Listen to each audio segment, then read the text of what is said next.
Bienvenue encore une fois à ce cours de préparation à la certification Prince 2 Agile niveau praticien. Nous continuons avec la 5e section de notre cours et on le rappelle, cette section est consacrée à l'adaptation.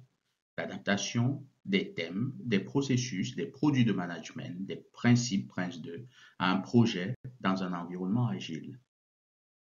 La partie 2 de cette 5e section se concentre sur les thèmes restants dans un contexte agile.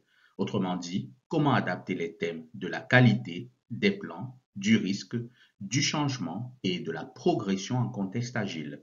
Nous nous pencherons également sur le cadre Cynefin ou, pour lire exactement, Cynefin. Je vous explique pourquoi ça se prononce ainsi tout à l'heure. Mais pour le moment, commençons par examiner le point de vue agile sur le thème de la qualité. L'accent est mis sur la qualité dans la méthode agile. Le manifeste agile met l'accent sur un logiciel fonctionnel plutôt que sur une documentation complète, vous vous en souvenez. Ainsi, la définition des critères d'acceptation et de qualité est pertinente lorsqu'on parle d'agile. Parlons des critères d'acceptation. La définition Prince 2 de critères d'acceptation, c'est une liste hiérarchisée de critères auxquels le produit du projet doit répondre avant que le client ne l'accepte, c'est-à-dire des définitions mesurables des attributs requis pour que l'ensemble des produits soit acceptable pour les principales parties prenantes. Par exemple, si un lecteur de musique doit être développé, l'un des critères d'acceptation pourrait être qu'il y ait un chargeur de batterie, alors que les attentes du client en matière de qualité pourraient être simplement que le chargement du lecteur se fasse en 1 heure. Il y a donc une différence entre les spécifications de qualité du client et les critères d'acceptation du client par lesquels il acceptera le produit. Selon Agile, et plus particulièrement Scrum, un critère d'acceptation ou la signification des critères d'acceptation est légèrement différente. Elle est communément utilisée dans l'Agile pour évaluer si un récit utilisateur a été complété. Nous verrons cela plus en détail par la suite et même avec quelques exemples. Parlons aussi des critères de qualité. Dans Prince 2, il s'agit d'une description de la spécification de qualité à laquelle le produit doit répondre et les mesures de qualité qui seront appliquées par ceux qui inspectent le produit fini. Dans le même exemple du chargement de batterie, les critères de qualité pourraient être quelque chose de très technique concernant le chargeur de batterie. Ce dernier sera inspecté par les équipes de projet, en particulier par les spécialistes techniques du côté du fournisseur. Il peut s'agir, par exemple, que le chargeur de batterie soit fait dans un matériau bien précis, alors que le client spécifie ses attentes, à savoir qu'il a besoin d'un chargeur et que la charge soit terminée en 1 heure. Dans la même situation, le critère de qualité pourrait être que le chargeur de batterie soit composé par exemple de lithium-ion, un matériau spécifique. C'est donc la différence entre critères de qualité et critères d'acceptation. Quelques éléments sur le point de vue agile sur le thème de la qualité. La définition du fini. C'est un ensemble de critères utilisés pour déterminer si un travail ou un ensemble d'éléments de travail est terminé ou fini. Une chose est donc soit finie, soit non finie. Prenons un exemple pour mieux le comprendre. Ici, nous voyons un exemple de définition de fini. Cet exemple s'applique à un produit livré, généralement à un incrément de produit qui est potentiellement expédiable au client.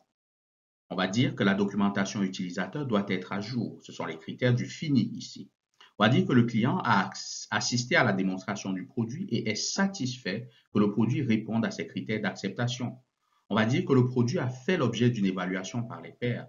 On va également dire que l'équipe de support a été informée de la date de sortie du produit et que le produit répond aux normes d'accessibilité de l'organisation, ce qui signifie que le produit est en mesure d'être livré au client.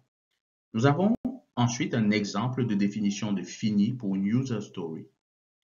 On va dire pour cette user story, en termes de critères ou de définition du fini, que la user story ou le récit utilisateur doit décrire le qui, le quoi et le pourquoi, qui ne doit pas contenir de solution, mais plutôt une fonction, une fonctionnalité, et adhérer aux directives INVEST. Nous comprendrons la signification de cet acronyme pour ce qui est de rédiger des user stories claires. Et on peut également dire que les critères d'acceptation doivent être écrits et clairs. Il peut en avoir d'autres. Et les critères d'acceptation de la user story sont les conditions auxquelles la user story doit satisfaire. Voilà quelques exemples de définition de fini pour un produit livré, un incrément de produit, ou pour un récit utilisateur. Nous revenons donc sur la vue agile du terme qualité pour préciser que dans le cadre de la méthode en cascade, le contrôle de la qualité a lieu une fois que le produit a été construit. Cependant, dans l'approche agile, et ceci est important pour l'examen, le contrôle de la qualité s'effectue en cours de route, voire avant la construction. On a ici l'approche qu'on appelle tester d'abord plutôt que l'approche construire et tester ensuite. Il se peut que l'accent soit moins mis sur la planification et la gestion de la qualité au début, car il y aura beaucoup de contrôle de la qualité pendant le développement. La définition de la qualité, comme la définition de fini, peut évoluer progressivement. Il ne s'agit pas d'une définition fixe, elle dépend des besoins supplémentaires du client qui peuvent apparaître au fur et à mesure de l'avancement du projet, mais elle se rapportera toujours à un incrément de produit fini qui peut être livré au client. Prenons maintenant l'exemple des critères d'acceptation dans le cadre de la méthode agile. Nous connaissons maintenant les critères d'acceptation de Prince2 qui font partie de la description de produit du projet ou de la description du produit du projet, au même titre que les attentes du client en matière de qualité. Par exemple, le chargeur de batterie dont nous avons parlé tout à l'heure. Le chargement de la batterie doit se faire en moins d'une heure, ce qui figure dans les critères d'acceptation de Prince2 et fait partie de la description du produit du projet. Mais voyons maintenant la signification agile des critères d'acceptation. Nous allons le faire pour un récit utilisateur spécifique. Ici, nous utilisons un récit qui est le suivant. En tant qu'utilisateur, je veux pouvoir m'inscrire en ligne afin de pouvoir commencer à faire des achats en ligne. Comme vous pouvez le voir, nous avons défini le qui, c'est-à-dire le rôle, le quoi et le pourquoi pour les bénéfices ou avantages. Les critères d'acceptation du récit seraient donc les suivants. Les critères sur lesquels le récit utilisateur est clarifié. Par exemple, l'utilisateur ne peut soumettre un formulaire qu'en remplissant tous les champs requis et l'utilisateur recevra un email de notification après une inscription réussie. L'adresse électronique fournie par l'utilisateur ne doit pas être une adresse gratuite. La soumission à partir de la même adresse IP peut être effectuée 3 fois en l'espace de 30 minutes. Ce que cela nous apprend, c'est simplement que ce récit utilisateur peut être qualifié de développé correctement si ces 5 conditions que nous avons énumérées sont remplies. Et vous avez remarqué qu'il s'agit en fait de conditions de test, conditions selon lesquelles le récit utilisateur peut être testé. La définition de fini concerne un certain nombre de récits utilisateurs qui vont dans un incrément à la fin d'une itération. Est-ce qu'ils répondent aux critères requis par les parties prenantes comme ils devraient? Ils devraient avoir été testés. Les contrôles de conformité devraient avoir été effectués. La documentation devrait être à jour. Le manuel de l'utilisateur devrait avoir été préparé ou l'utilisateur devrait avoir été formé. Autant de choses qui peuvent faire partie de la définition du fini. Cela fait également partie, n'est-ce pas, autant de choses qui peuvent faire partie effectivement de la définition du fini.